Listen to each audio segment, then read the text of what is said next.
didn't think I wanted to have children until I went on a trip to the Peruvian Amazon.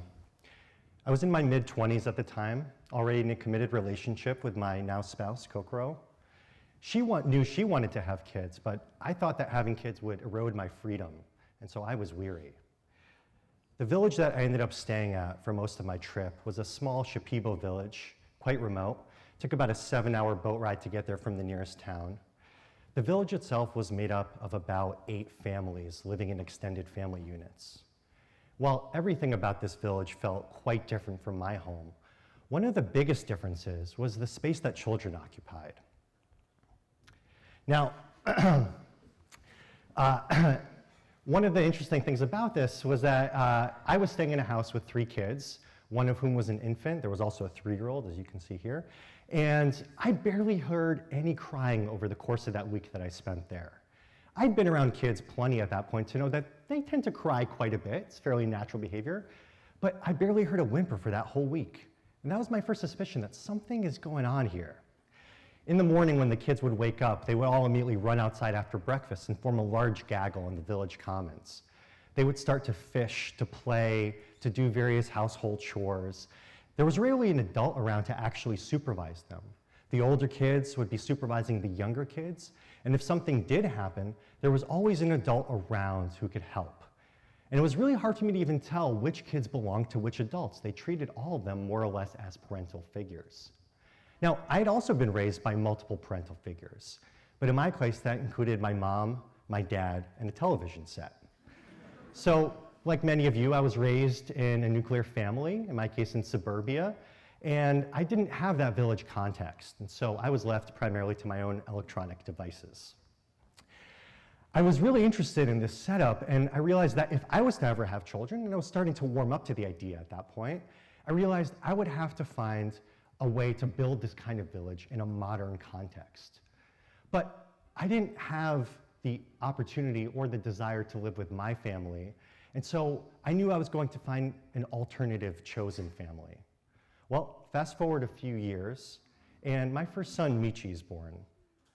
And my wife and I are quickly trying to figure out what to do. Again, we couldn't live with our families, and so we ended up connecting with a couple friends of ours, one of whom I actually lived with back in college, and they were eagerly excited to help us transition to this new phase in our lives. And so we all moved into a house together in Boston, and for those first few years, they were extremely supportive and helpful, and I really was enjoying this new role of being a father. But life changes, and they eventually moved away, and we moved away, coming out to the valley here. And without realizing exactly what was going on, my relationship with my wife, Kokoro, slowly started to break down. We were experiencing these endless cycles of conflict. There was constantly this heaviness brooding in the house. There was a sense of coming doom. Oddly enough, I felt most lonely in my own house surrounded by my kid and my wife. And I knew that if we continued this way, that it was not going to be good for our relationship. And then the pandemic hit. And what was already hard became untenable. At that point, we were expecting our second child. And our older kid, Michi, was with us now 24 hours a day, his daycare having closed down because of the pandemic. And I was just exhausted. I was exhausted of playing all the roles that parents had to play during the pandemic. Entertainers, homemakers, cooks, servants, and so on. I felt that if I had to play Legos one more time, I would absolutely lose my mind. And of course, it wasn't just us, right? The pandemic hit absolutely everyone. It affected absolutely everyone. And it's no wonder that the rates of depression, divorce, anxiety, substance abuse all went way up over the last few years. But COVID exposed what was already there. It exposed the fragility to the way that we have become isolated, right? Just as an earthquake hits and exposes faulty engineering, COVID exposed what has been a long-standing trend in America and other developing countries. The dissolution of community connections, the devaluing of extended networks. And this has resulted what one economist, Dr. Norina Hertz, the author of the book, The Lonely Century, has referred to as the loneliness epidemic. And this manifests in a lot of interesting ways, a lot of unusual ways. Dr. Narina Hertz specifically mentions a couple extreme examples, such as professional cuddling services that now exist, and a trend in Japan of elderly women being arrested for petty crimes so that they can experience the community of prison. Right? So we're all experiencing this before the pandemic, but of course the pandemic made it so much more manifest. But another way to think about the pandemic is as a disturbance event. Any ecologist will tell you that a disturbance event, like a forest fire, will wreak havoc, but it'll often also germinate long dormant seeds. So after a forest fire, you'll often get lush new growth. And so it was with us. After the first few months of the pandemic, we reached out to the couple that we had lived with previously, and it turned out they also weren't having such a great time. They had had a kid in the intervening few years, and they were struggling as they themselves were living in a modern nuclear family. And so we decided to revive our experiment in multifamily household living, and we reunited. And at this point, we have 7 of us living in the house, 4 adults and 3 kids spanning the ages of 18 months to 6 years old. But our house has grown beyond just that. Our house has become porous. We keep extending our network ever further. It also now contains a daycare in our backyard, which we don't run. It's run by a fantastic group called, appropriately, New Village. And the daycare itself is housed in a yurt, which we all put up together.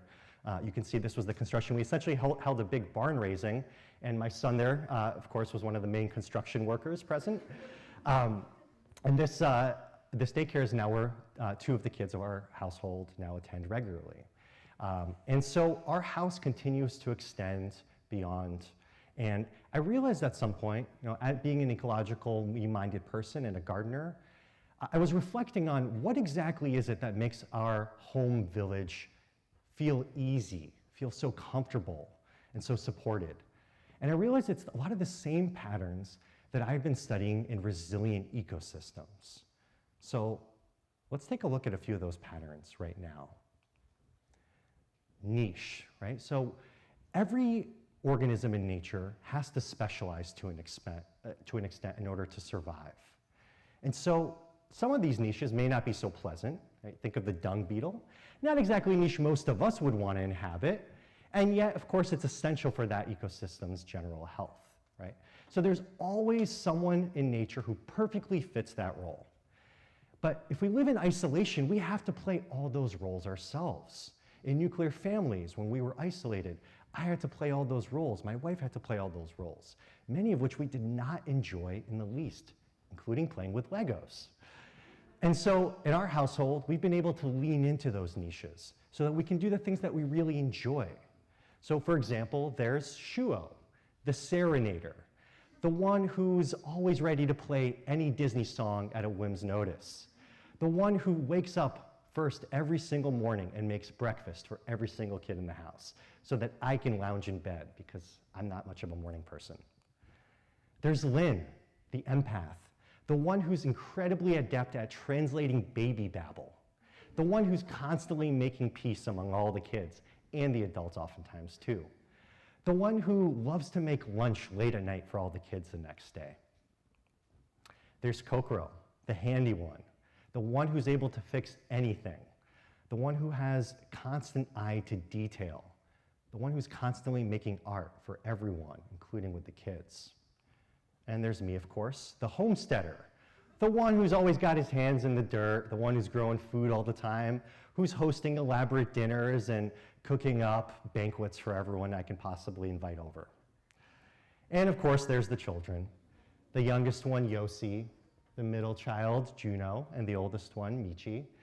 And their niche includes, well, primarily being cute, entertaining everyone, and creating a little bit of chaos as well. They keep us grounded. One of the other patterns I noticed is multidimensional diversity, right? We talked a lot about biodiversity, but for any resilient system to be anti-fragile, it must be diverse on a number of different dimensions. So think for a second about a tree plantation versus a native forest, right? That tree plantation is going to be much more susceptible to any kind of disturbance event, whether it's a weather event or a disease or a pest, because not only does it have less species diversity, but most of them are also the same age. And so in our household, we've inevitably built in a lot of diversity. Not only among backgrounds, 3 of us are immigrants, but we also have a lot of linguistic diversity. We speak 4 languages on a daily basis in our household, and we've kind of developed our own pidgin language at this point. We also have, of course, a wide range of ages and personalities. Some of us are introverts, some of us are extroverts. And that means that the kids are able to see so many different ways of what it looks like to be an adult, of what it looks like to be in relationship. And I get to see what it looks like for others to be in relationship too. And that's been extremely helpful. I can't tell you how helpful in particular it's been for my relationship with my spouse, because diversity also buffers conflict. If you only have one element in a system, it's going to dominate that system. If there's 2 elements, think of the Cold War, they're eventually going to butt heads, right? A bipolar system will usually erupt in conflict at some point. But a multipolar system, where you have multiple elements, will have a sense of stability to it. And so that means that when I'm in a bad mood, instead of projecting that onto my partner, there's always someone there to step in who is going to potentially offer a different perspective, who's going to make a joke, who's going to break the tension, and then I can come back to a situation with fresh eyes. And so it's been extremely helpful in buffering conflict for us.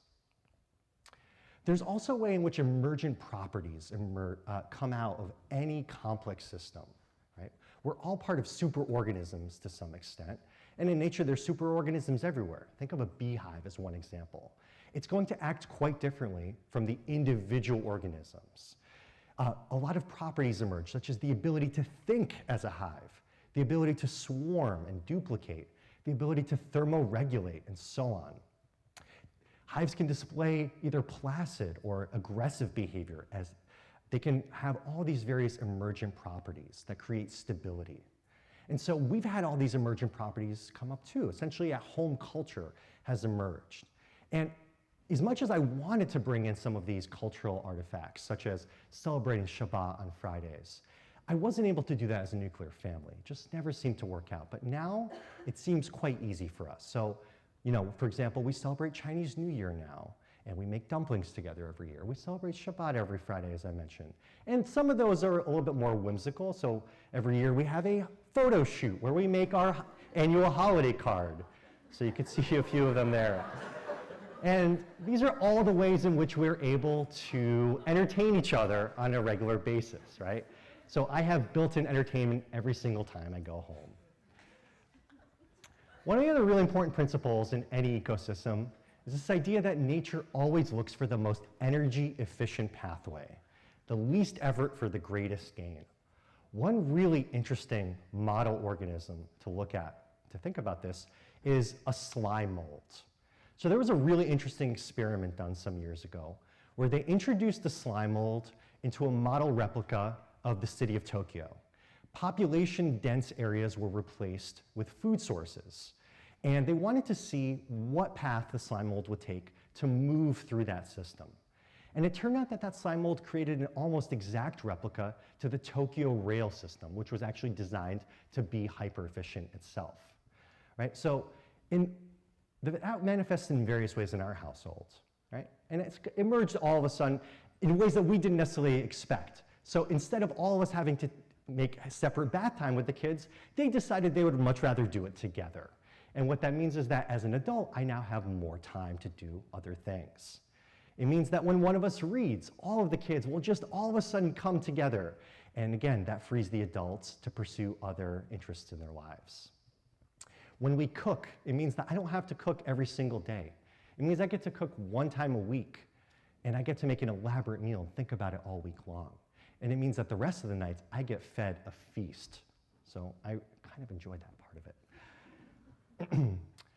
Now, one of the more interesting findings in ecology over the last half century or so has been this idea of a wood wide web, an underground network in which mycorrhizal fungi connect not just different species, but various individuals within species and across species with each other to create essentially an underground internet. And one of the most interesting things about this network is that they're actually funneling resources from those that are resource rich, think maybe a mature tree that has access to a lot of canopy space, has access to light and to a lot of nutrients, and they're funneling those nutrients into a lot of the younger specimens, the ones that don't have access to the amount of light and nutrients. And for a long time, scientists didn't understand, why is this happening? Because there's no altruism in nature, and so they couldn't quite understand why they were doing this. And it turns out that the mycorrhizal network was essentially feeding those younger trees in order to ensure a future food source for themselves. They were redistributing those resources because they knew they were going to rely on those younger trees later on to feed their network. And so in our household, we have an understanding that we're sometimes going to be resource depleted. We're going to get sick. We're going to get tired. We're going to get depressed and down. We're going to need to go away, maybe to do some inner work, to go on a retreat of some kind. And everyone else will cover for us in the meantime. In fact, that's literally the reason I can be here with you today. One of my kids is homesick with my housemates right now. And there's an understanding that reciprocity will come, but in time. It's not going to be immediate. Right? Nature is dynamic and balance is an ongoing process. Now, I understand that this particular model isn't going to fit for everyone. Not everyone's going to be interested in collective living. But building a village can take various forms. It doesn't have to look the way I'm presenting it right now. It doesn't have to mean necessarily cohabiting in the same house. But what I want to say is that if you follow some of these patterns that are intrinsic to all resilient systems, it's going to mean that you can thrive. We know that more disturbances are going to come. So the question I have for you is, what village are you building right now that will carry you through? What strands of interdependence are you weaving into the web? Thank you.